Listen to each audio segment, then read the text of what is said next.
See if anybody pops into the live chat. Well, there was three before, four waiting, unless one of us, unless that's two waiting.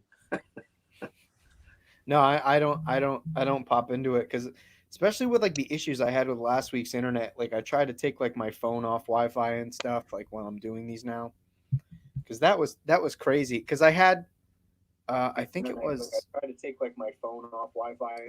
oh yeah I think it was like a week after or whatever, and I was doing like my online class on Zoom, and there's like something very similar happened where I was the only one that got cut out, and I don't know what's going on, but all it leads me to assume is that I'm not getting the internet I'm paying for, which is no bueno.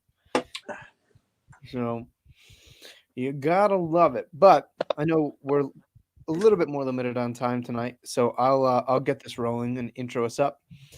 Hello, citizens of the Dark Knight Nation, and welcome to the 36th episode of Let's Talk Comics, where myself and another co-host in the comic book community discuss one of the many facets of the storytelling medium that is comics. Whether it be stories, created constructs, or adaptations, we hit it all. This week, of course, I am joined by the Canadian Cape Crusader, my partner in crime, Comic Boom. What's going on, brother? Man, just enjoying the weekend. And I had a great day today. Just built a swing for the daughter. Good day with the wife and kid, and that's been great. And then I get to finish this day off by talking to you, talking comics. So life is good, my friend, even though it's a pandemic. There you go, man. At least you are finding your own little pocket dimension of paradise. You know what I mean? Gotta love it. I'm glad to hear it. Glad to hear it. So this week, there was really nothing that necessarily prompted this discussion, but we figured it'd be an interesting conversation to discuss the biggest letdown in comics, whether it be stories or events, just large things that I think most of us would have expected to be great and even wanted them to be great. I mean, to be fair, I want all comics to be great, although it's not a fair expectation. Um, but it might have fallen short and it might have let us down. So today, Comic Boom and I are going to be talking about some of those stories or events that kind of let us down, and maybe reapproaching some little aspects of it that might assist, that might have made it better or made those things better. So with all of that out of the way, Comic Boom, I know you have yourself quite a hefty list. So why don't you get us going with your first letdown in comics? Well, and this is in no particular order, and I am what I mean by letdown is, and this is so subjective because we all have our own expectations when it comes to comic book events, and so my one person's letdown might be another person's greatest comic book moment.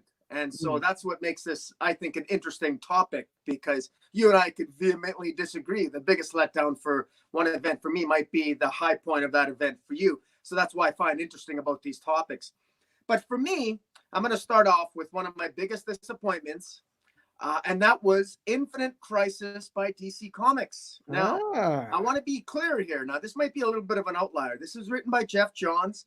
And the reason why Infinite Crisis was a disappointment to me is because, and I want to put it this way, Infinite Crisis was a great story. I still recommend people read it because it made up, even though I was disappointed, it was still a great story and it was fun to read. However, for me, a huge opportunity was missed in Infinite Crisis, because Infinite Crisis came out around the same time as Marvel Civil War. And Marvel Civil War, I think hands down, is the greatest big event of all time in terms of storytelling potential, how it encourages the writers, the topic, the subject matter was spot on. Everything was A-level, and it inspired great crossovers because of the topic about whose side do you choose. And it was a great topic, and there's a reason why it inspired a movie, but I digress. Let me tell you what Infinite Crisis was supposed to be about, but people forget this. Infinite Crisis was supposed to be about what happens when the Trinity breaks down. What happens when the relationship between Superman, Batman, and Wonder Woman breaks down. Remember that it broke down. That when Batman said to Superman, the last time you inspired anybody was when you were dead. Remember what Wonder Woman did to Maxwell Lord when she was fighting Superman. She had to snap his neck. That fractured her relationship with Superman because she killed. Batman kicked Wonder Woman out of his Batcave when he found out that she snapped Maxwell Lord's neck. And she did it to save the planet. Wonder Woman said, look, if you can't defeat something and it's an animal and you can't cage it, you kill it. Greg Rucka was defending that position when he was writing Wonder Woman. We remember Infinite Crisis took place before the Weekly 52. Remember the talent pool that DC had at that time. We had Mark Waid, Grant Morrison, Greg Rucka. We had all these Class A writers at the top of their game, and they could explore what happens when the Trinity breaks down, the three pillars of the DC universe. And that's what Infinite Crisis was supposed to be about. But what happened? A jerk called Superboy Prime. Jeff Johns started writing it, and all of a sudden, everyone focused on Superboy Prime going insane. It became a limb-ripping fest. He killed people. He was ripping heads off. He was decapitating. It rather than becoming a deep meaning story, it became an action-packed, limb-ripping fest, and that's why a lot of people love it. And I don't mind that aspect of it, but it's frankly why I've never liked Superboy Prime, and that's the Coles Notes version of why I was so disappointed, because that opportunity was lost, and we never did really explore that to the extent that we could have the intricacies of what makes that relationship work. I think that's a really interesting take, especially because I know that you and I have very different approaches to that story, because I read it post-mortem. I got into comic books way later, and you were picking it up on the shelves. So you were subjected to all of that kind of like marketing and all of the show like the displays of what was to come. And I mean, I can't disagree with you, because again, we have entirely different perspectives going into that story. I was going into that just knowing that Superboy Prime punches space and time and things happen. And then we got the Red Hood, and I like the Red Hood. But that's really, really interesting, because I know that like the fallout of 1 year later with a post Trinity DC universe was a big, big thing. And I don't think I felt it nearly as bad as actual like Wednesday Warriors would have back then, because I think I was 8 when that story came out, so that wasn't me. Wow. But it's You're making me feel old. I'm sorry. If it makes you feel any better, we had drinks together, so that's a thing. But yeah, it's an interesting take, because I can't speak from your perspective. I can totally respect how you can acknowledge that Infinite Crisis in and of itself, isolated from all of the grandeur that came before, singing what it was going to be, is a good story, because it is a good story. But it's interesting because I didn't know that was exactly how the marketing was hyping it up. And I think as we go into this, now that I am like, I've been a Wednesday Warrior for a couple of years now, we'll have similar perspectives on more modern books. But that's a really, really interesting take. And it will make me reread that story with an entirely different context. So I hope you didn't make me hate it. But even Comic Book University commented that they actually started giving disagreements within DC Comics. That was exactly why it was so good. For once, they were hinting at a fracture that had consequences. But incidentally, they never explored it. All of a sudden, in Infinite Crisis, Connor Kent dies. And the way they explained it all away is Connor Kent died. And then because they were all inspired by Connor Kent dying, Superboy dying, and being killed by Superboy Prime, then we were just to believe that the Trinity suddenly decided to be inspired by his death, and they just suddenly got along. And then suddenly everything was roses again. And it was total nonsense. And when you compare that to the quality storytelling that I saw in Marvel Civil War, where guess what? Tony Stark and Steve Rogers, they never got along completely after Civil War. Those fractures were still there. There was consequences. Yeah. But none of that existed with Infinite Crisis. It was hands down remains my biggest disappointment. Again, it's still an entertaining story action-wise. I loved Infinite Crisis. There's a lot of action and there's a lot of cool fanboy moments. But in terms of the heart of that story it lost. It just lost it.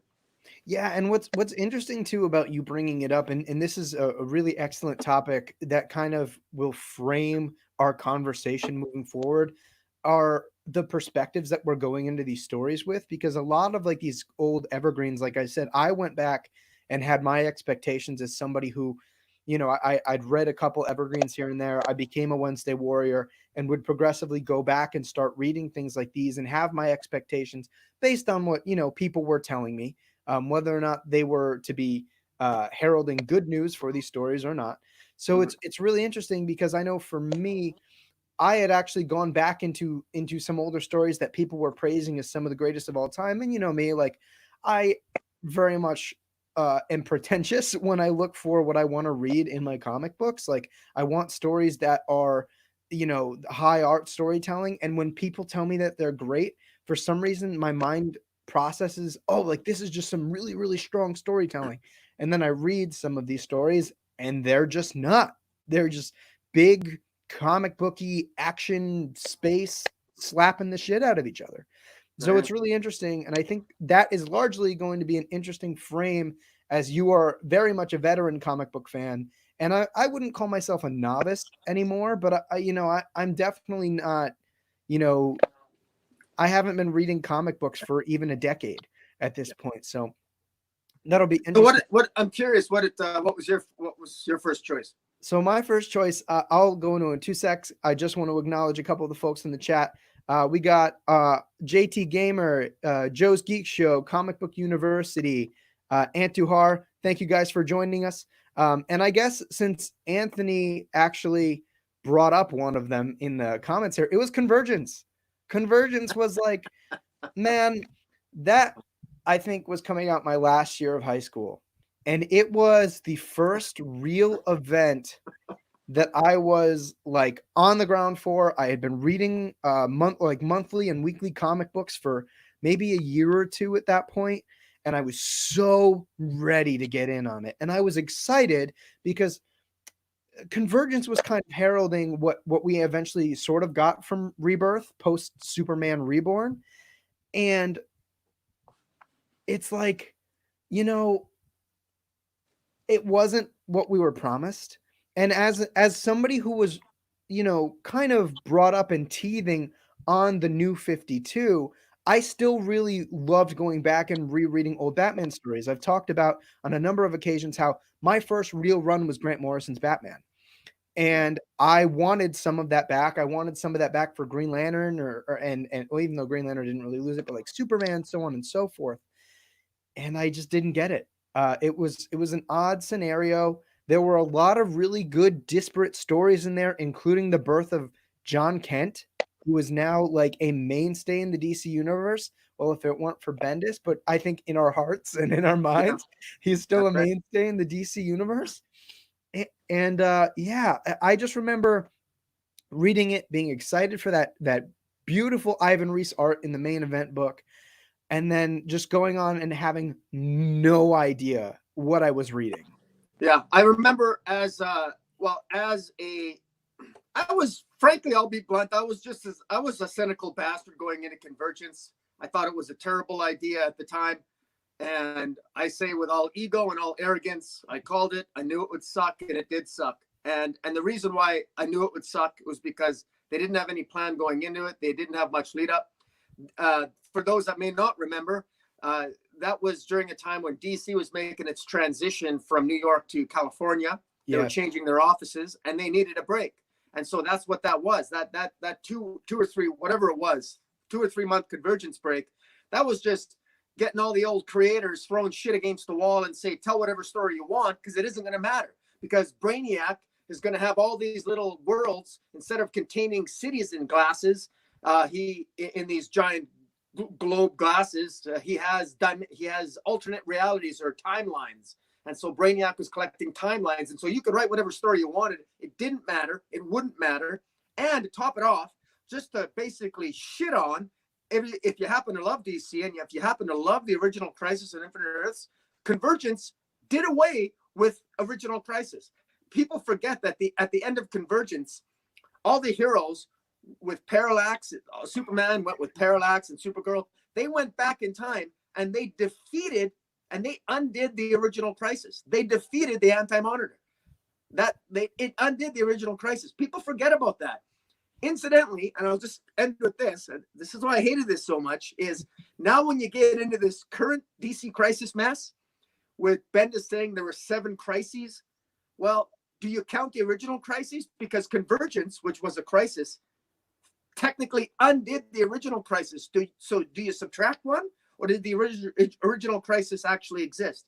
Anyways, the whole thing was a mess to me. But I will grant you that, look, even from the darkest of moments, of which Convergence was, you're going to get the odd bright light. And of course, we did get young John Kent out of it. And that was basically putting lipstick on a pig. But granted, it was a lot of lipstick. Yeah, and the tie-ins gave us a lot of stuff that people were asking for. I mean, we got the reunion of Dick and Babs. I loved that Batman issue where they called back on the Red Hood as an arch rival anti-hero of Batman with his own sidekick, and they had their conflict. There were a lot of really good like one-off stories within the Convergence tie-ins. And another thing that I hated about it was because it was very clearly just them putting a Band-Aid on them moving from New York to California. None of it, first of all, none of it really mattered besides John Kent and Superman, because they retconned it later. But all of the books that I loved reading as a new comic book fan, as a new Wednesday warrior, were put on hiatus for like 2 months. And that was like a running theme for me when I first started getting into comics, because not only did we have that, but we had that month of Futures End tie-ins with those random one-shots. Mind you, a lot of those one-shots were solid. I won't speak for the main story, but a lot of those one-shots were solid. And again, the books that I loved reading monthly, just no. They just said no. Yeah, it was a really awkward time for DC, and it very much, I think you really hit the nail on the head when you said that it just felt like putting a lot of lipstick on a pig.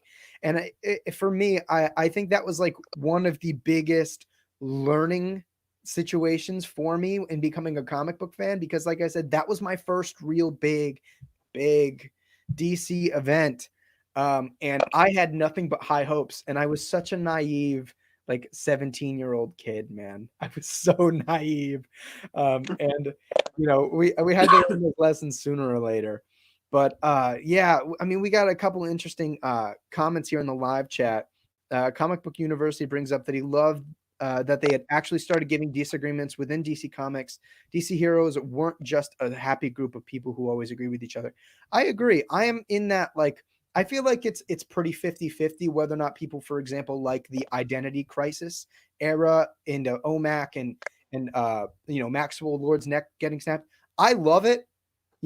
I think that it provides a sense of realism that I know some comic book fans completely try to avoid, because they want it for an entire some folks' entire purpose of reading comics is to disengage with the real world. Whereas for me, I enjoyed seeing at least an atmosphere of the real world within the dynamic of a superhero universe. And I really like it. I know, Boom, you are very much the type, and maybe it's just by virtue of, a lot of the narratives that have been in recent comics, but you seem to be a big fan of, I want good, happy ending. I want things to turn out good for the heroes. So how do you feel about that kind of atmosphere for DC Comics? I got no problem with it. And I think that people, some guys like me that talk about, I want rebirth, I want hope. Some people misinterpret what I mean. I don't mean I expect it all to be roses. But what I do expect is that we can still have darkness and disagreements, but I do believe in the power of a happy ending, or at least inspiring, have a message, have an uplifting message. That to me is what superhero comic books are all about. Now, I'm definitely a sucker for a happy ending. When in doubt, give them a happy ending. When in doubt, have an inspiring story. There is this, I don't know if it's maybe just a new generation, or just maybe this present generation is just a bunch of depressed people. I mean, that we end up with characters like, Snowflake and Safe Space. Then everyone is, we're even creating characters that are depressing and are writing their victimhood. I mean, it just seems everyone's so depressing all the time. I mean, even the X-Men are depressing. I mean, even there was a time that the X-Men are supposed to be inspiring, because, they came out of the 60s and they fought for something, and they were inspiring themselves. And I think you can have dark stories, but you still have inspiring heroes. And I think that's the biggest thing that's missing. Big thing with what's missing with DC in my mind is just they're not inspiring. The heroes are, in fact, they don't have they might have they don't really appear to have a strong moral compass. We have bad guys, people doing the wrong things, but for the right reason. Bad guys who happen to be good guys. We have these huge amount of anti-heroes because they're more interesting. They're only more interesting because the writers seem to be choosing them. But there's no reason why Superman should be as appallingly as boring a character as he is.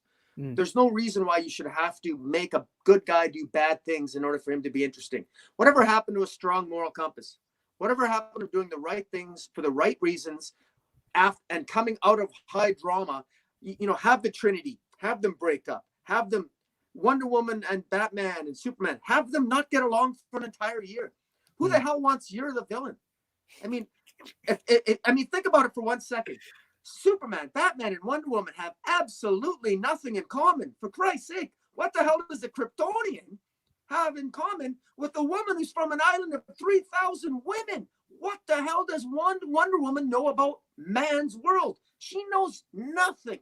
And she's going to come along and we're going to learn something from her? Come on. I mean, maybe we are, but there's going to be conflict. You think she's going to get along with Batman? The guy who secludes himself in a fucking cave? And then comes out at night and beats the hell out of bad guys? You think he's going to get along with Wonder Woman all the time? I just don't see it. I mean, that's a let's really see that kind of take. drama. You can have happy endings. You can still have that drama and have them realize they were wrong and still come together at the end. But I mean, have the drama there. It just drives me crazy, all these missed opportunities. Yeah, you make a really interesting point there. We don't always need people to do wrong. We need moments for characters to grow from, and they don't necessarily need to grow from being terrible people or being evil people or kind of being counterintuitive in terms of the trajectory of who they are as established characters. And to be honest with you, I think we could even shelf that for a conversation, like a full-on conversation in the future Sure, of the moral compass of comic book superheroes. That'd be another good one.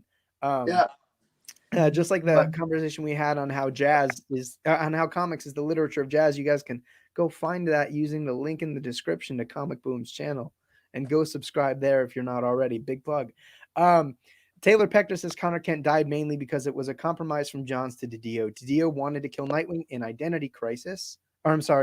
Infinite Crisis, but Johns didn't, so he offered up Connor on a silver platter. And it's really interesting to think about editorial and executive control and how those things impacted the stories that we may be talking about, and vice versa, how potentially giving a creator too much control might be just as kind of negative and harmful on the quality of the story, because who's to and it's because of the lack of transparency in the industry. But it's interesting because who's to say that Infinite Crisis kind of failing to be what you would expect it to be, who's to say that that wasn't an editorial change? Yeah, well, it was. In fact, Greg Rucka left DC after Infinite Crisis. There was the 52 weekly series, and he wanted to continue to explore Wonder Woman and the ramifications of her snapping Maxwell Lord's neck. But there was a fallout with Dan Didio, and he never healed that rift until Wonder Woman Rebirth, when they got Rucka back. But they had to offer him up, give him carte blanche on Wonder Woman for the new 52, or pardon me, for Rebirth, for Greg Rucka to come back, which he did. But there was a significant fallout there between Rucka and Didio. There was a reason why he quit. Yeah, you're very, very right. And Taylor, you bring up a very good point. Thanks for joining us, man.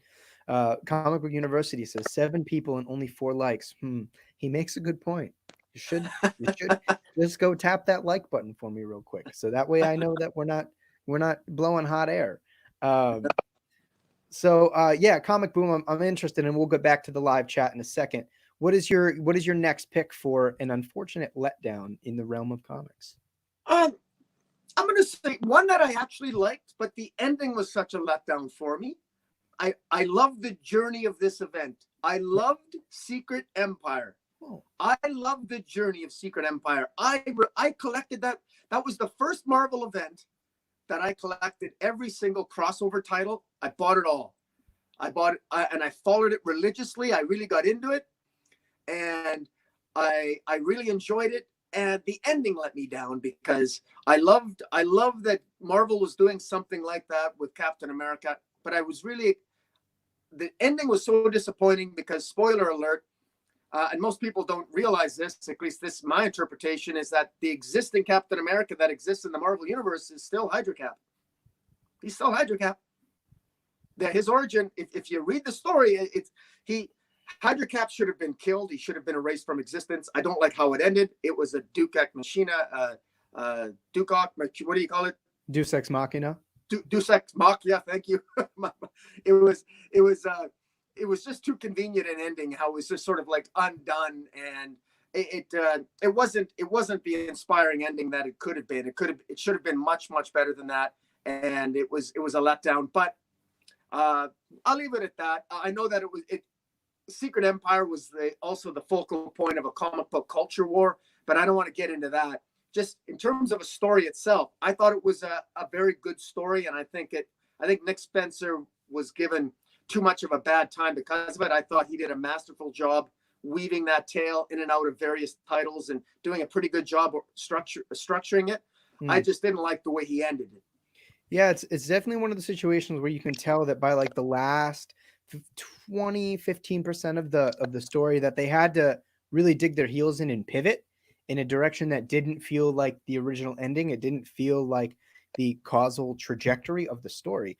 And it's interesting because I feel like if you read that story kind of isolated from said comic book culture war, from a couple of the tie-ins and so on and so forth, it's not a terrible read until the end. It's not great. I wouldn't give it high praise by any means, but the idea of Hydra Captain America could have worked really well. And it's not a terrible idea because it creates a lot of really interesting conflict that kind of has a butterfly effect throughout the entirety of the Marvel Universe, especially because of the pedestal that character stands on. So the idea isn't bad. It's just that the execution couldn't follow through. And perhaps it was a result of the writer himself. Perhaps it was the result of Marvel editorial. And perhaps it was partially a result of the culture war. We'll never know, but you do make a very good point here. Let's see. Comic Book University makes a good point about Spencer, that when Spencer saw the backlash he was receiving from the other comic book community, he just wiped his hands of it, and that the ending was kind of obvious, and it was supposed to have major ramifications. And I'm not sure what those ramifications are. The professor would know more about that than I would, but all I know is that I enjoyed the journey. I don't regret Secret Empire. I actually really enjoyed reviewing the issues and everything, and it was a complex storyline that I thought challenged me, and it really got me into the Marvel Universe more so than any other event ever had. So I love it for that reason alone, but the ending was a little disappointing. And do you and this is applicable for Boom, Comic Book University, and everybody in the chat here, is it just me, or do you guys think that there still would have been some Cosmic Cube Kobik shenanigans going on regardless of whether or not they decided to change direction? Boom, what about you? What do you think? Well, I think I'm not sure. Well, Comic Book University says we'll never know the ramifications now, but let's put it this way. I thought I would. I actually thought that they were going to. I thought the whole point of Secret Empire was just to have. I expected it to be undone, and I expected it to just be more about the lessons, to comment on basically how close we are to fascism and how much of a slippery slope it is. I think it actually says it says a lot of things, but it's almost too deep. It is political, and I got nothing wrong with that. It was a comic book that was obviously dealt with political ramifications, Mhm. and I think in a good way. It needed to be done. It made people think. It fostered debate. It did what major events are supposed to do in comic books. It had people talking, and at the end of the day, I wanted Hydra-Cap to get his butt kicked. I Mhm. wanted Steve Trevor to come back, the real Steve Trevor, and kick Hydra-Cap's butt, and to actually end him. But it never really happened that way. The Marvel universe was still shown that I guess ah it was just unsatisfying. Again, I guess it's that happy ending part of me that's coming in again. It was missing something in the end. There's always this inherent cynicism in the Marvel universe that has never allowed me to fully grasp onto the Marvel universe, Yeah. because it's at its heart, it's so cynical. It's such a strongly cynical and such a real and depressing universe at its heart that the Mhm. Marvel universe never allows itself even for a moment to be happy. You know, I've never really gotten that sense, and that makes for great storytelling sometimes, because we get dark tales, great action, and but even uh, I guess I'm looking for a happy medium. That's why it's nice to have Marvel and DC. It's nice to have the DC maybe a little bit more light and a little that darkness. It's a nice balance between Marvel and DC, and maybe that's the way it should be. Huh, that's interesting because I mean I agree that Secret Empire kind of fell apart by the end, but I don't agree with it on the same kind of boundaries that you do. For me, like inherent darkness or inherent lightness don't matter as long as it's a well-told story. I don't really have like an intended like trajectory for the end of a story as long as the story is strong and coherent. And if it is in fact in a universe like Marvel or DC with a continuity that it does justice by the characters, and that's really all I ever ask for. But it is an interesting thing to approach. Secret Empire certainly was a very mixed bag for a lot of people. And in the chat, Taylor Pector brings up Batman Eternal was a huge letdown for him, and he says that he found Batman and Robin Eternal much better. I I remember when that book was coming out, and it was like the first, I think, 12 books or so of Batman Eternal were solid. And then it just went, you could totally tell that like the middle 30 issues of that story were filler. They're like, we gotta get to 52 issues. And at some point it really fell apart for me. There were cool little like spin-off stories within Batman Eternal.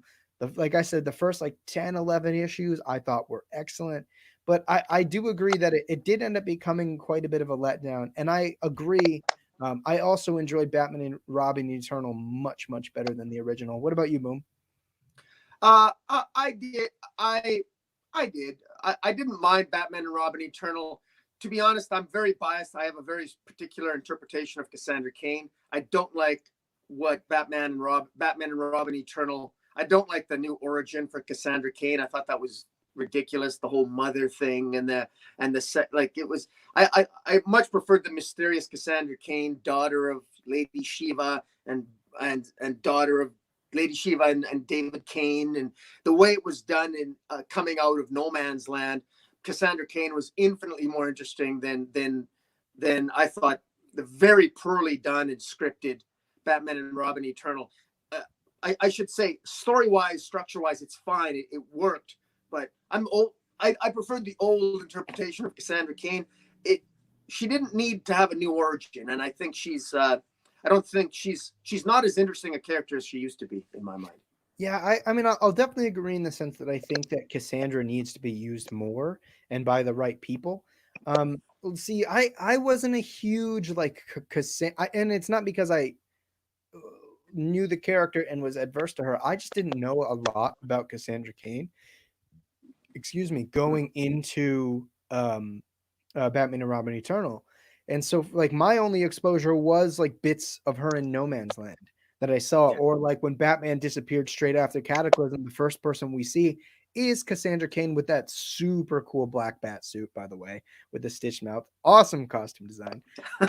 But as a whole, I think Batman and Robin Eternal was pretty strong. And I really did like the mother character as a villain because it simultaneously kind of evokes this sentiment of being grounded, but also larger than life at the same time, because it felt so deeply rooted. And I love me a Batman story with deeply rooted criminals that are just freaking hard to weed out. I mean, I have Cordial's tattoos, I have Cordial's art in my office space here. And so for me, I think at least at least I can say that the villain was very strong for me. I know your kind of main thought around it is Cassandra because she's one of your favorite members of the Bat family. But how did you feel about Mother? I did not like her. Look, I don't mind her as a look. She is what she is. I think she was wasted. I don't like. I really. I think that I'm trying to say this in a way where I almost want to swear because how much I intentionally I don't like Mother. I don't think she brought anything to the Batman mythology. I thought she was ridiculously cliche. I thought that entire plotline was ridiculous. Living in some mountaintop, here's Mother. She's raising all these. It's just nonsense. It was nuts. You had a mysterious. To me, Lady Shiva is like the mysterious Wolverine of the DC universe. Lady Shiva. She's the one. She's the best fighter in the DC universe. That's what she should be. She shouldn't be this second string character like she's written now. They should have propped Lady Shiva up. She should have been the central villain. Lady Shiva, David Cain, and the mysterious Cassandra Cain. Instead, they introduced Mother. Then you got Bluebird. Then you puked out these bunch of one-dimensional Batman characters. The last thing Batman needs is another one-dimensional martial artist. But they keep doing that. That's what Batman and Robin Eternal did. Sorry, I'm going off on a rant here, but I really think, for me, like, I'm old school. They didn't need Mother. We needed another character like that, like a hole in the head. We needed to build on these great characters we already have, and DC still hasn't done it in my mind. I still think Lady Shiva, David Cain, Cassandra Cain are characters that need not only they need much more development, and they need to become A-grade characters. There's no reason why Lady Shiva should be a second string character in Batman and the Outsiders, and humiliated and at the beck and call of Ra's al Ghul. That's just absolutely insane to me. Yeah, I mean, see, I agree with you on some fronts, on others not so much. I do agree that Cassandra, Lady Shiva, and David Cain are very important. They require more development than what they've been given thus far because they have it in them to, at the very least, be appealing characters that people will want to read. At the most, because we already know that they're great characters. But, big but, I don't think that is a product of Mother existing. I think that Mother is still a very interesting character, and I think that, if you were to put it in the hands of a good writer could, and one who cares about Shiva, could certainly retcon Shiva in fairly seamlessly. I feel like maybe it's just because it's been a couple years since that book came out, but I think that it had enough space in there to do that. But I did like Mother. I thought that it really challenged, in particular, Batman and Dick Grayson's dynamic very heavily. It challenged their relationship. It provided a lot of really interesting drama to kind of play on for a story. Do I think Batman and Robin Eternal perhaps went on too long? Yes. Most stories like that generally do. And with it, you get a little bit of convolution because you have a number of different writers touching the story, and there comes a point where even the best of them can't say no, hands off. So with that being said, I get your sentiment. I 100% do. Go ahead. No, and they're 100% important characters. But I also still think that Mother was an interesting villain. And I think that, actually, before I say this next statement, did she die at the end of that? I don't even remember what happened to Mother at the end of that. I believe she did. Didn't she fall under like the typical fall? I think she fell in a hole, which is she's alive. She's alive.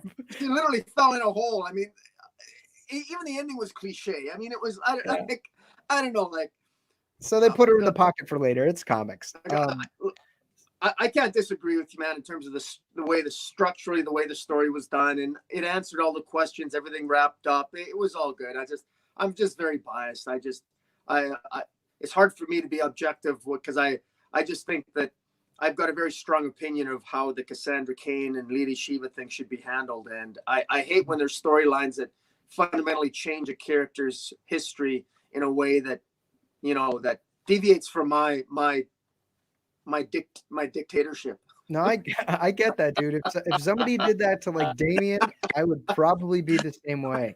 But like I mentioned earlier, a big framing for our conversation here is just the perspective of a newer comic book fan and a veteran comic book fan. So I'm glad we got to have that conversation. Thank you, Taylor, for bringing it up because I think it spawned some interesting topics. But my next pick is also Batman related. And I know there are a lot of people out there that really, really love this huge event.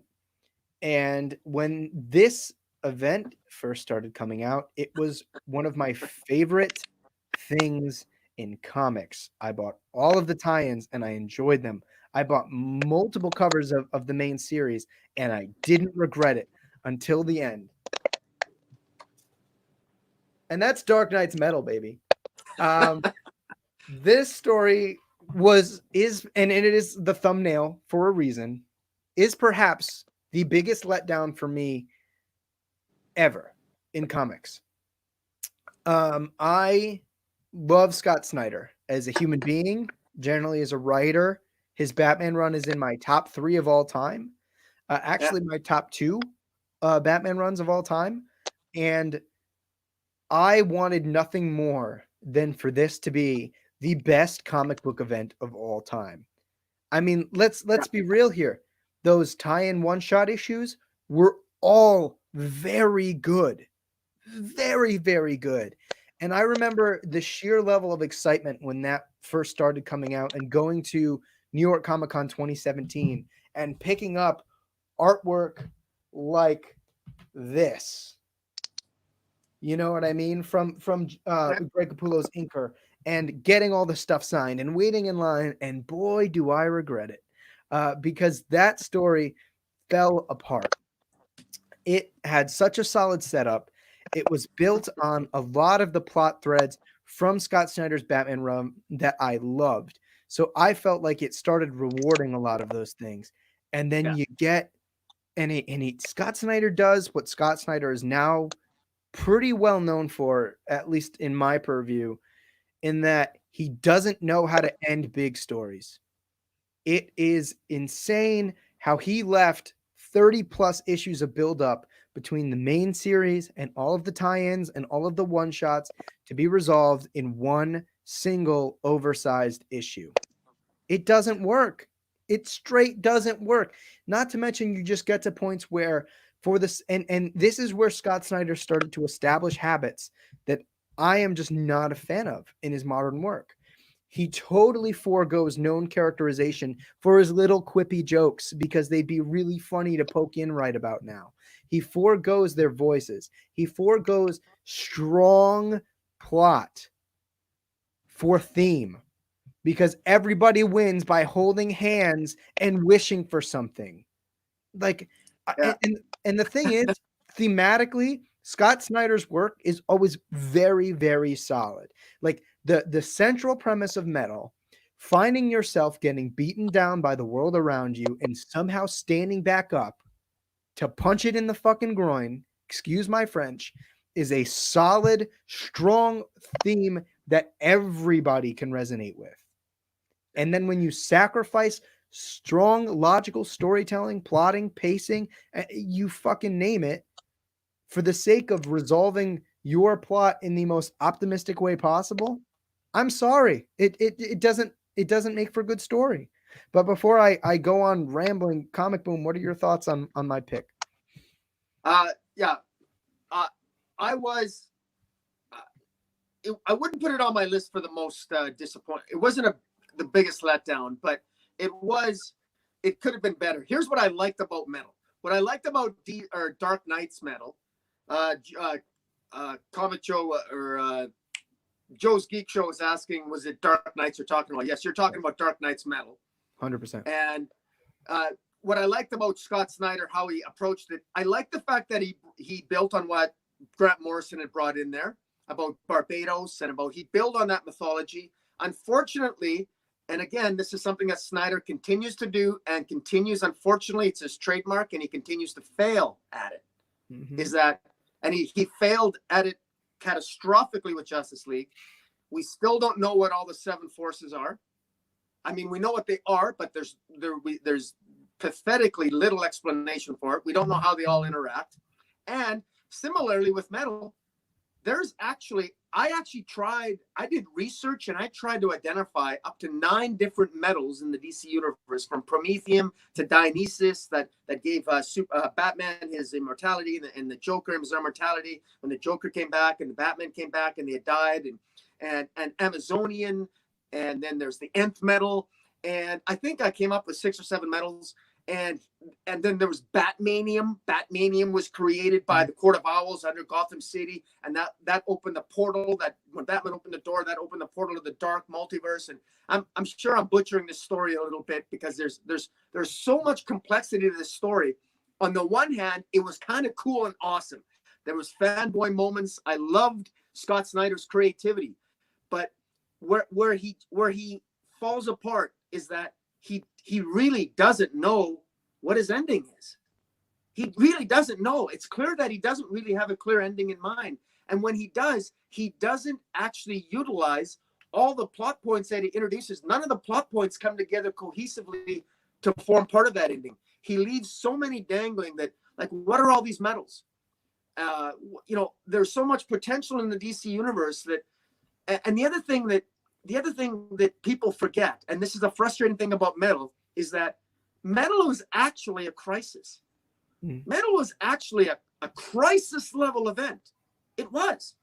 Now, not that I expect it to be called Crisis, but wasn't the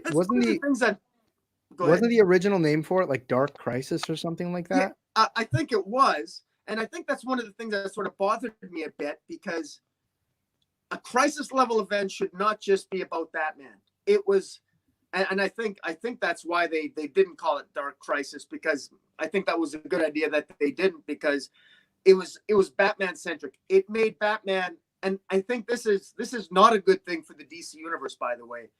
Batman he's uber Batman, he's uber super. Too much focus on Batman. The fact that Batman is like Batmanium, Batman opens up the codes of the dark universe.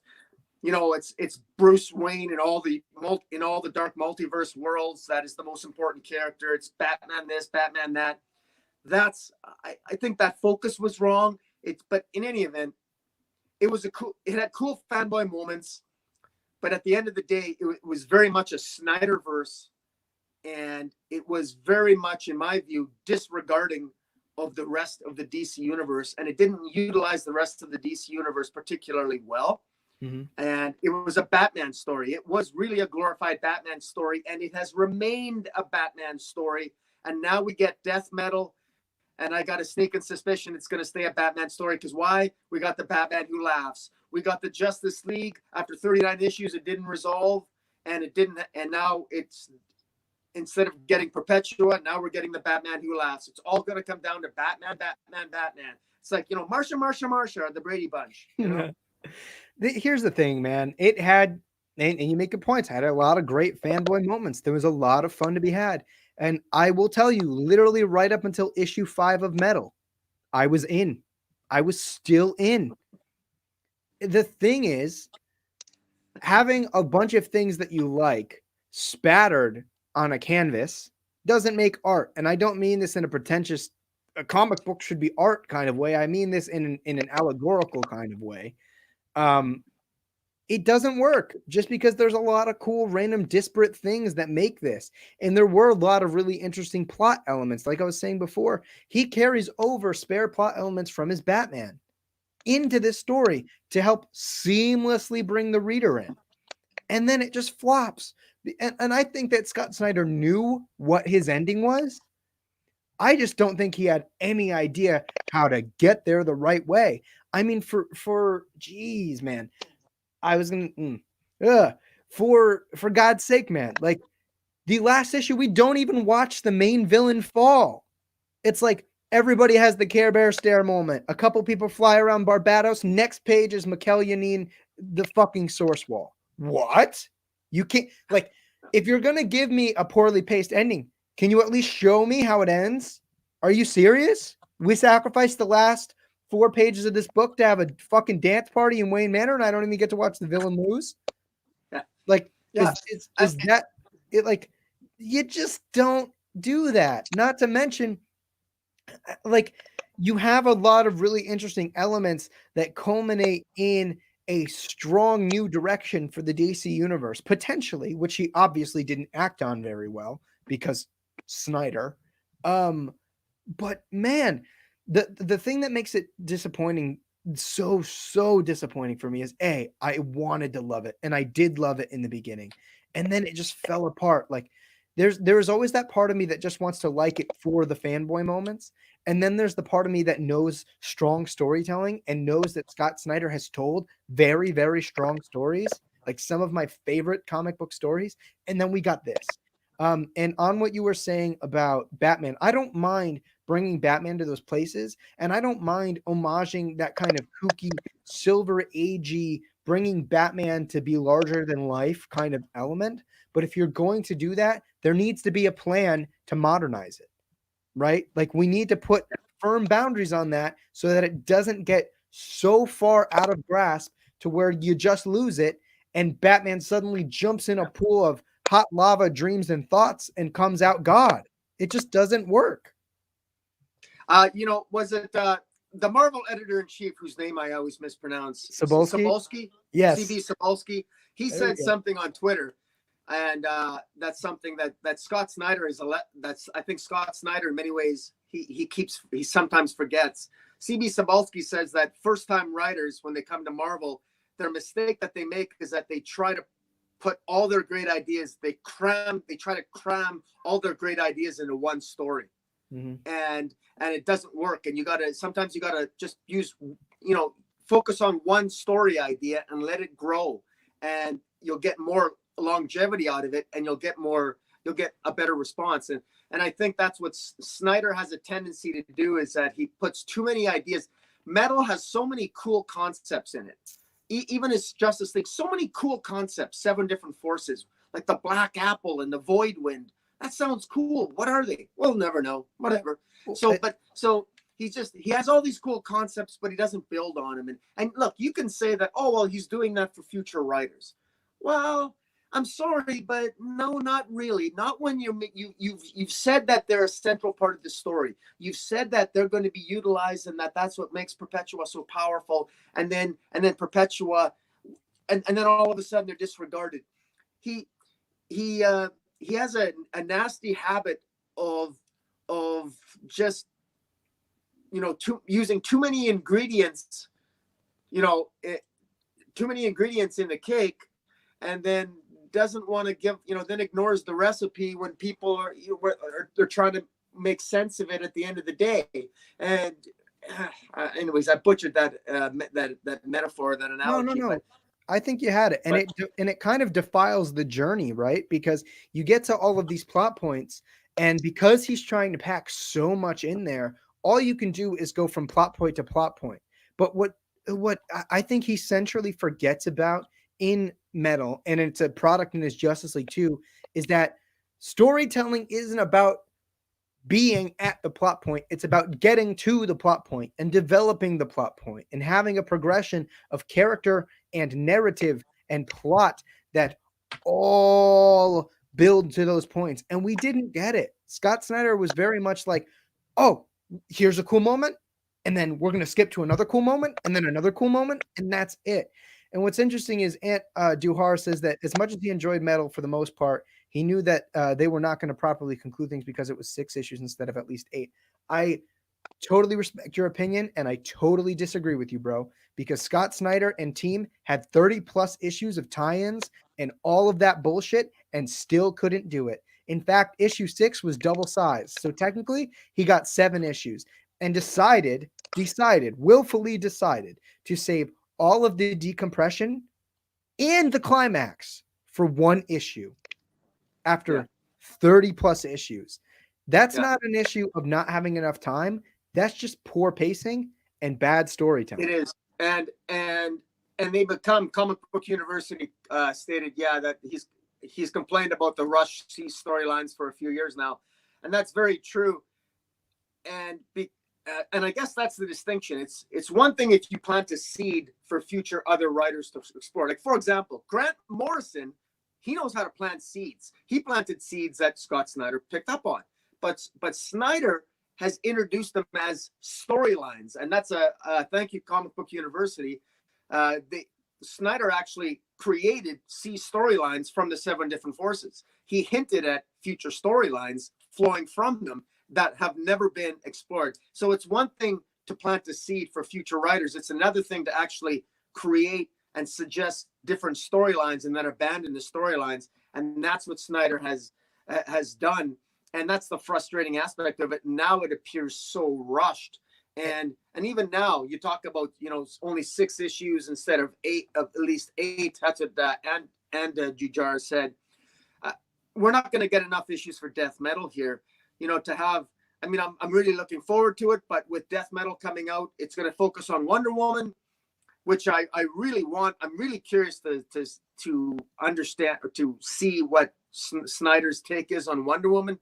But I've got a sneaking suspicion it's going to be the fairly cliche idea of Wonder Woman once again fighting for truth and everything else. And it's going to be less a character explanation of Wonder Woman, but more with her preaching and her basically, preaching. We're going to get some good one-liners from Wonder Woman. We're going to have, let's focus on truth. Let's focus on, we need more character moments in Snyder's storytelling and less plot-centric platitudes, which encompass these huge mega events. I mean, even the whole scheme of, like, look at the art advertising for Death Metal. I mean, driving these absurd, this ridiculous. I mean, this Wonder Woman looks ridiculous. Batman looks ridiculous. Superman looks ridiculous. The funny thing is, right? Some of that stuff looks so fun and cool and comic booky, and then coattailing on your point, it's Wonder Woman with a fucking magical chainsaw. Like, bro, what? I thought it was a fishing rod when I first saw it. I mean, my God. Like, you're going to appeal to all the 12-year-olds, man. They're going to love it. I'm sure. You'll sell toys. I guess you might sell some toys. But at the end of the day, this is what I mean. And this ties into the DC is going in the direction where they're moving away from character moments and they're going plot centric. I mean, even the Death Metal, even the phrase Death Metal, this isn't going to be a character. We're going to get zero character development on Wonder Woman, Batman, Superman. We're not going to have any character moments. We're going to have moments where all these DC superheroes act out of character because they're going to be infused or infected by metal. That's what's going to happen. And it's all going to be undone. So it allows the writers to do whatever they want. We're going to have no character moment. We're going to have, is the day going to be saved by Wonder Woman being true to who she is based on her character? Well, maybe, probably, but is it going to move the character of Wonder Woman forward? I don't know. Like, and again, don't get me wrong. I'm sounding a little bit like a jerk here. I'm looking forward to it, but I just think that this is surface level storytelling. It's surface level plot centric storytelling. And that's what is so disappointing about it. And it's one thing to do that with a big event. And I can be forgiving on a big event, but I wish overall we would get more character based storytelling than these plot centric plotting C-level storylines. No, and you summarized it perfectly when you said superficial plot-centric story, because it's not even strong plot. And you and Bill from Comic Book University bring up good points, but I think even pushing it further, the main plot wasn't even strong, because he did, what he brought up earlier. He's going from point to point with no journey to any of the destinations, right? Like we're depriving ourselves of true storytelling in order to tell stories on the surface, like you had brought up before. It is superficial. And on whatever's going to happen in death metal, he's going to do the same thing that he's done in Justice League, and he's going to do in and then he did in metal. And these characters are going to be what he needs them to be. And that's Well, let me ask you this question. Let me ask you a question. Because we've always said before, the best stories are character driven. The best big events are when the characters drive the event.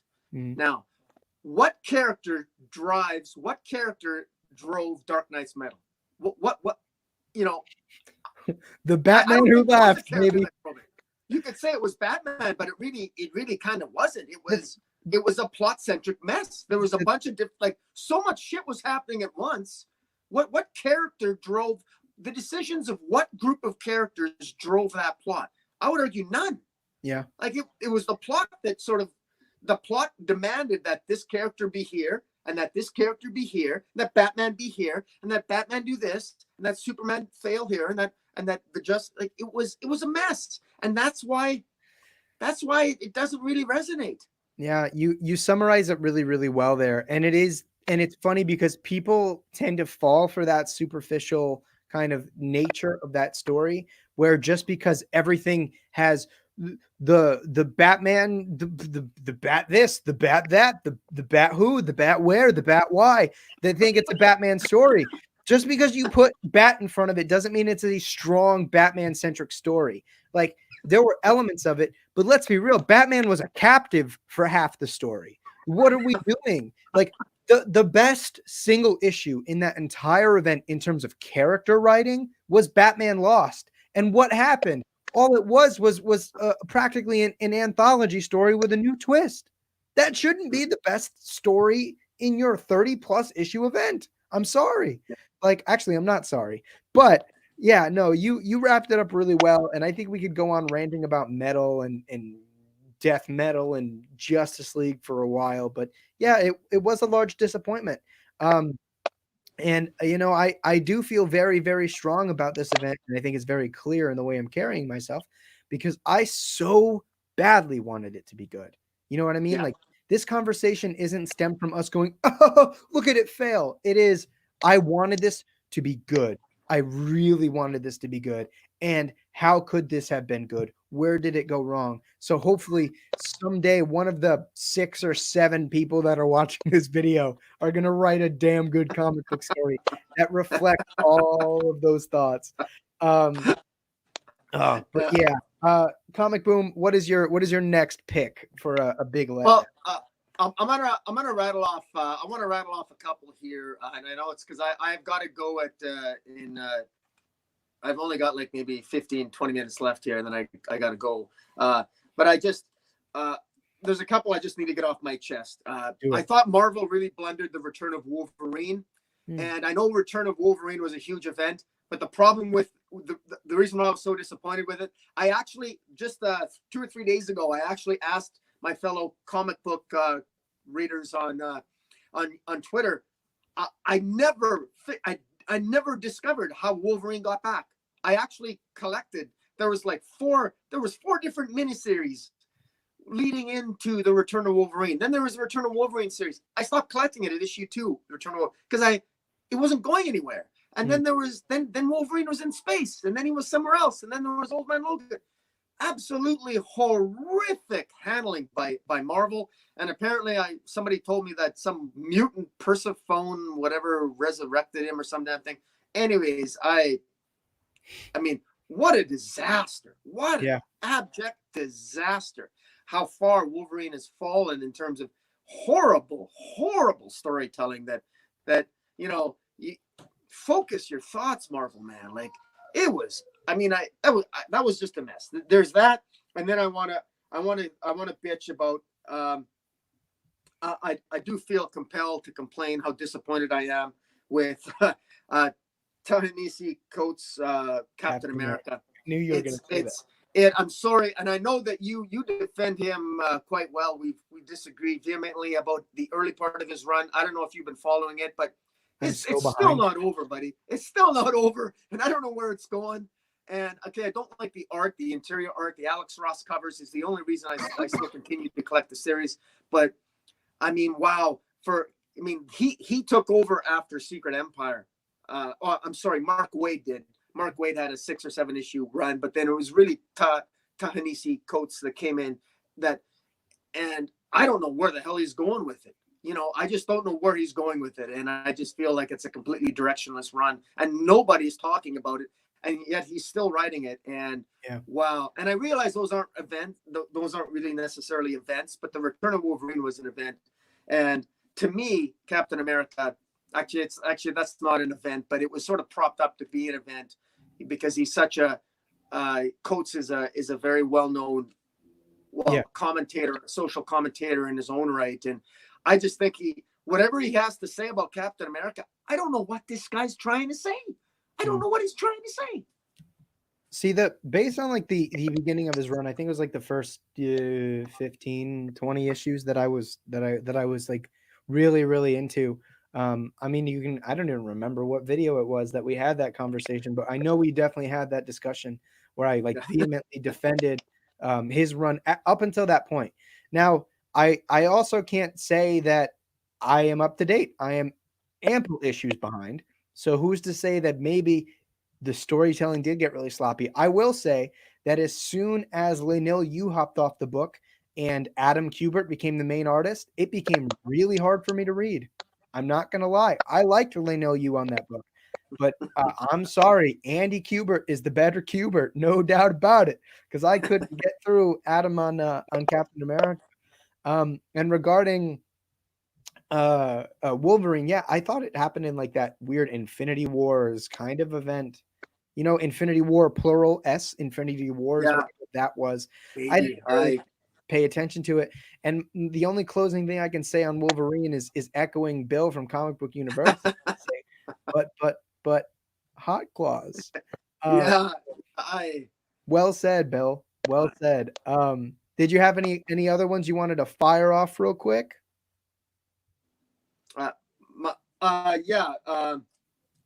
Just a quick note on the Return of Wolverine. I feel compelled to say that I was actually expecting a strong character moment for Wolverine. I thought him coming back should have had an emotional weight to it, an emotional impact, and it had absolutely zero. It had nothing to do. It was nothing but a way to Marvel to screw the customer, to puke out a bunch of other titles. And in defense, I even enjoyed some of I enjoyed Charles Soule title. I even enjoyed Mystery and Mandrapore, and there was another one with Daredevil that I liked. So they were by Charles Soule. I can't remember the titles to them, but in any event, I was just really disappointed with it. I'm going to rattle off a couple here. Obviously, Bendis' Superman, if you want to consider that event Leviathan, I'm very disappointed with it. Also, I've been disappointed with Year of the Villain. Because that was a year-long event, I think Year of the Villain has been a failure for DC. I think it was a narrative. It was narratively boring, and which is the death knell. There's no reason why Year of the Villain didn't have a purpose. We already had bad guys. It didn't. It was a huge disappointment. Year of the Villain. There's that. Also, I was disappointed with Dan Slott's Iron Man. I think that didn't work out too well. I've been disappointed with, I thought the new Wonder Woman's brother, Jason, the way that was handled in Wonder Woman. I thought that event of the big hype of Wonder Woman has a brother, that was a ridiculous letdown. And finally, I will say I've had some Grant Morrison's 18 issues of Action Comics, I thought were a huge letdown for me as well. And well, I will echo this young gentleman in the chat by the name of DarkKnightNation. He says, Year of the Villain, bad guys are bad? What? Yeah, no. You bring up a lot of really, really good points there. Yeah, I mean, Year of the Villain, total waste of time. It literally was bad guys are being bad, and that was it. There was no cohesion to the point where I didn't even go near that Hell Arisen thing because I didn't care. I don't care about the Batman Who Laughs anymore. He went from being one of the best and most interesting characters in comics for about 5 minutes into wheat cakes. He became the wheat cakes of comics. Bland, boring, annoying. I was so done with him. And Bendis' Superman is also on my list. Although I can't say Event Leviathan was a big disappointment because I was already off the Bendis train by the time that came here.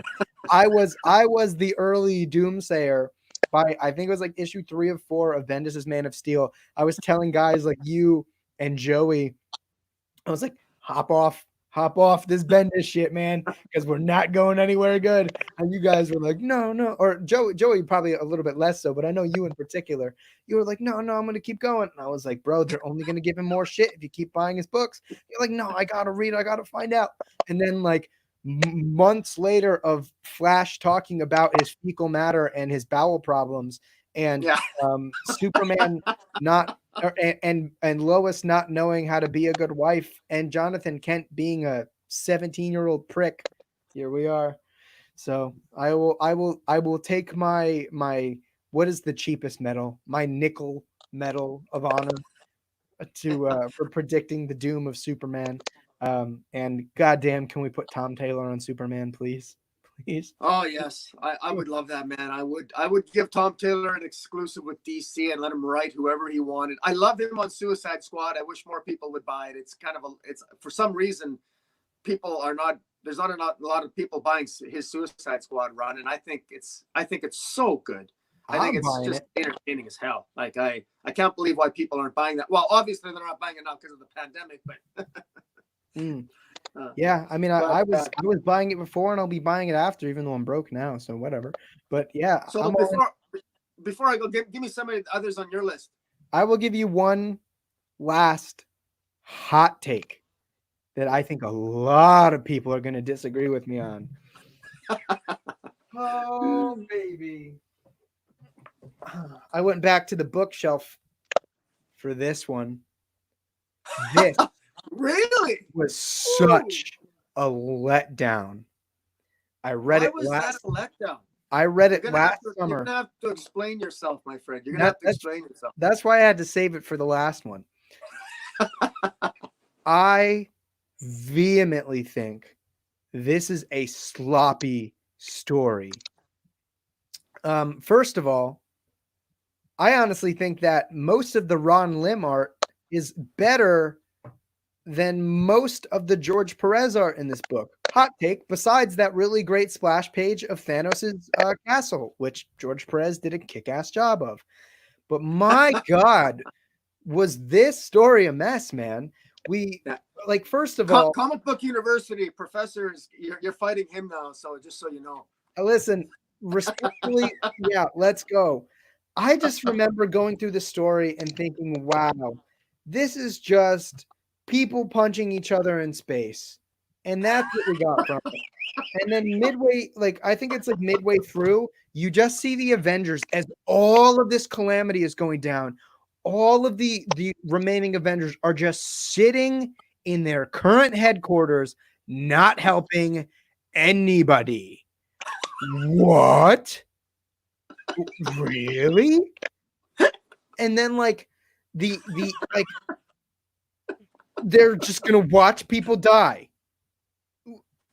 Like the best part of this entire book is that small character moment with Wolverine and the Hulk sitting and being sad boys on the top of a roof.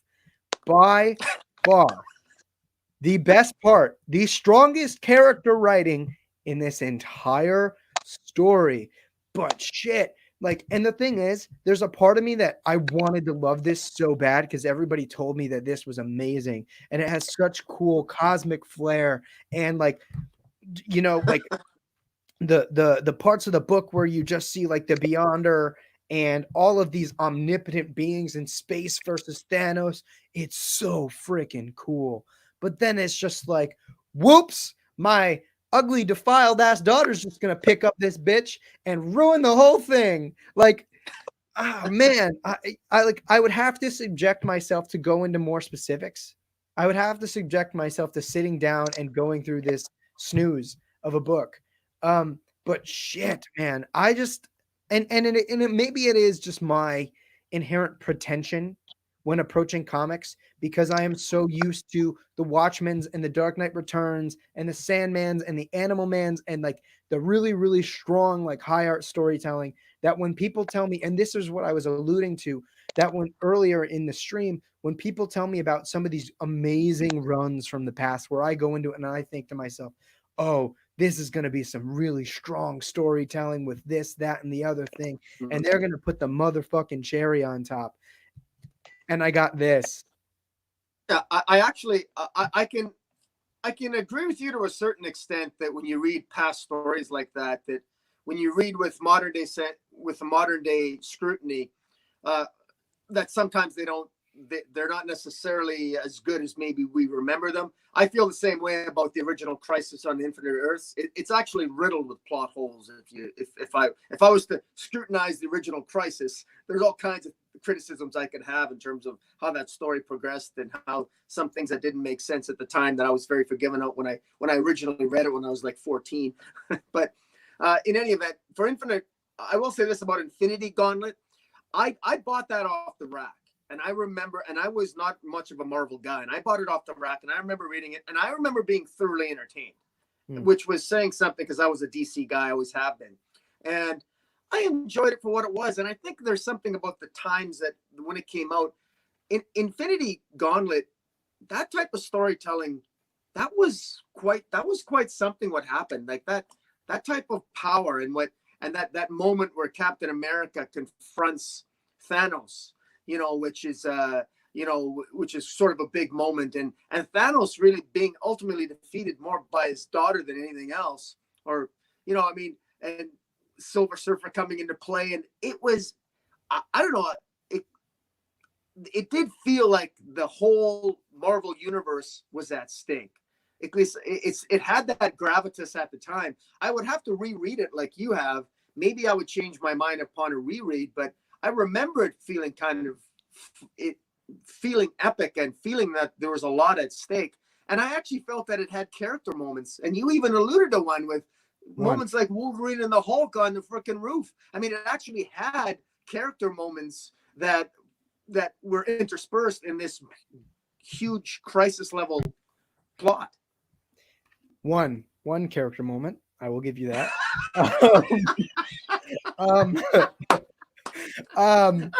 Oh man, I just derailed myself a little bit. And Bill brings up all of this, in Silver Surfer run or Thanos Quest. And I remember when I brought this up online, I remember somebody was like, you need to have read this, that, and the other thing, and my mom's diary to get this story. And that's just not how it should happen. Like, and to be honest with you, there should not be central plot elements that are not within the main story to tell a concise story. It is not a concise story. If I need to read 20 issues of something else years prior, and maybe that's the fault of Marvel for only marketing this within this trade paperback, but hell, man, I should not have to read all of that to like another story. If all of the strong, detailed setup of plot is in elsewhere and not contained within these pages of this story, then it's not a strong story. Well, you are an outlier, my friend. You are an outlier. There's no question, because look, I mean, that thing, it laid the foundation of the highest grossing movie of all time. I mean, it's the basis of it. I mean, how can you possibly hold that point of view? Are you sure you don't want some time to maybe rethink your point of view? No. No, I mean, like, and I would give it another reread, but to be honest with you, I just remember it being a slog to get through. Like, I had to force myself through this book over the summer, and I wouldn't let myself read anything else until I finished this, because I wanted to at least know what this was predicating. But like, and even the thing is, like, Comic Book University brings up the original Crisis on Infinite Earths. I'm not in love with Crisis either. I think Crisis is largely a mess. I think the character writing and the dialogue is incredibly antiquated. And quite frankly, the more I read older books and older stories, I wouldn't even call the dialogue antiquated. I just don't think it was good dialogue, because I've read folks back in the 70s and in the 80s who wrote stronger dialogue. And can you read a Crisis without reading the original, or can you read any Crisis without reading the original Crisis? Yeah, I think so, and be able to enjoy yourself. Like I didn't read Crisis on Infinite Earths before I read Infinite Crisis. You know what I mean? And I still felt like I had enough of a handle on the central things that I need to have a handle on in order to ride through the story. I mean, it very much, and I don't, and it very much felt like that. This But book essentially is what? What is it? 12? No, it's not 12 issues, is it? 12 issues? 12 issues of climax. And I thought it also was, yeah. and Was also it six? regarding the stakes, of course the stakes are big when the Avengers aren't saving anybody. They're just letting the world go to waste while they prepare to fight fucking Space Barney. Like, Well, okay, but Comic Book University made you could put his comment up. He says there's the Captain America moment when he fights when he faces Thanos, Warlock being the guy without fighting once, and then Thanos ultimately defeating himself.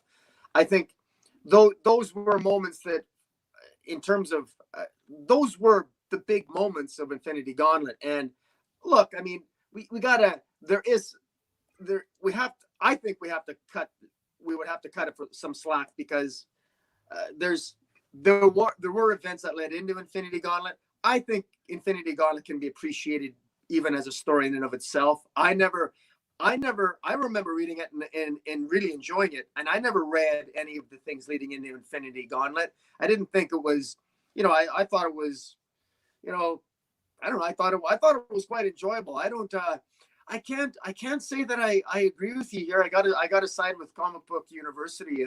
I enjoyed Infinity Gauntlet, but I can, maybe I'd change my mind if I read it again. But I think that you're gonna have to enjoy an outlier status on this one, my friend.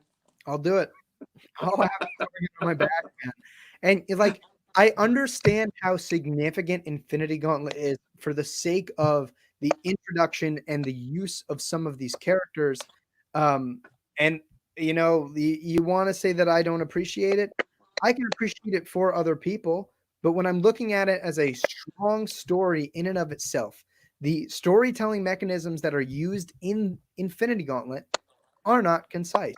If you want to sit down and break it apart for its constituent pieces, cool. There are a lot of really fun things about it, like there are in Dark Knight's Metal. But just because we're getting all of these various bits of fan service or things that we think are cool, it doesn't make a strong story. And I respect people who like it. I respect you. We often disagree on a number of things, Boom. But I just don't think that it was sharp storytelling. And maybe that is just a product of me going back into older comics and expecting Sandman, because it's not. It's not really intended to be like that anyways. But for all intents and purposes, there lacks concise storytelling, and it doesn't really fit a good mold, aside from I'm going to sit here and watch things go boom and maybe munch on some popcorn, to me, really. And like I said, I wanted to like this story. Like, it's not like I went into this already expecting to not like it. I looked for reasons to like this story. And there are some really cool scenes in here that are fun to read, like the Captain America scene, but it doesn't develop all of the things that it needs to develop in order to have a proper payoff. You know what I mean? It's just, Yeah, I hear you. it doesn't Well, it doesn't do that. But I respect y'all if y'all like it, and like I said, I know I'm an outlier, and I can appreciate that other people like it, but I don't. And that's why I saved it for last, because it is a really hot take, and I knew it was a really hot take. So I just gotta say, for a guy who's wrong a lot, you're still a pretty cool guy. thanks. I appreciate you. Oh boy. Yeah. Gosh. No, and that's what somebody said to me the other day when I was in a stream. It's like, well, somebody's got to fit that role. I mean, good Lord. If you say so, pal. But at the end of the day, man, I know we're closing in on some time, and I know you got to get going. So Yeah, I do have to go. So yeah, I got to go. doing some barbecuing here, first barbecue of the year, and No, yeah, and at the end of the day, I'm really glad we could all sit down and have this conversation. So I did want to give a quick shout out to everybody who joined us and provided their input. Joe's Geek Show, Comic Book University, JT Gamer, Ant Too Hard, Taylor Pector. I think that's Scott Evans. Huh? Scott Evans. And Scott Evans. Thank you guys for giving me your insights and your opinions. It was cool to kind of bounce this conversation off of you guys, and for you guys to bring us your suggestion as well. Of course, my friend Comic Boom, man, it's always a fucking blast to sit here and talk comics, whether or not we agree or not. It's still a really good time, man. And if you guys aren't already, make sure you go check my pal Comic Boom out. Link in the description below to his channel. Very much deserves all of the likes and all of the subscriptions. So go touch those buttons over on his side. And if you enjoyed this video, whether or not you agreed with me or not, please make sure to hit the little like button and subscribe down below. But Comic Boom, any closing words for the folks at home? Just stay safe, stay healthy, read some comics, enjoy your family, practice social distancing, and thanks for showing up, and check out more of this guy's channel too, Dark Knight. He knows what he's talking about. Occasionally, sometimes you say. You can't always agree with him, but that's all right. but yeah, man, thank you guys for joining us. Thank you guys for your input, and Boom, of course, thanks for joining me. This is going to be another episode of Let's Talk Comics, Dark Knight Nation, and Comic Boom signing out.